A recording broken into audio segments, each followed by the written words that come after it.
विटनेर येथील रहिवासी असलेला चेतन वराडे हा मुलगा इयत्ता 10वीला होता. चेतन व त्याच्या गावातील पुष्पल गायकवाड हे बुधवारी दुचाकीने लग्नाला गेले होते.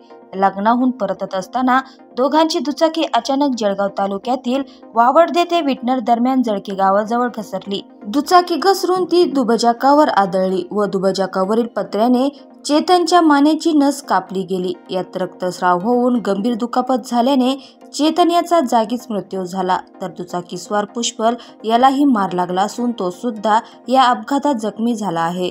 अपघातानंतर चेतन व जखमी पुष्पल या दोघांना रुग्णालयात नेण्यात आले. या ठिकाणी वैद्यकीय अधिकाऱ्यांनी चेतन याला मयत घोषित केले. जखमी पुष्पल याच्यावर रुग्णालयात उपचार सुरू आहेत. घटनेची माहिती मिळताच चेतन याच्या नातेवाईकांनी व तसंच मित्र परिवाराने रुग्णालयात धाव घेतली. चेतनच्या कुटुंबियांनी रुग्णालयात मोठा आक्रोश केला. मयत चेतनच्या पश्चात आई वडील आणि मोठा भाऊ असा परिवार आहे. आई वडील दोघेही हातमजुरी करतात. मोठ्या भावाबरोबर चेतन सुद्धा आई वडिलांना अधूनमधून काम करून हातभार लावत होता. ह्या घटनेने विटनेर गावात हळहळ व्यक्त केली जात आहे.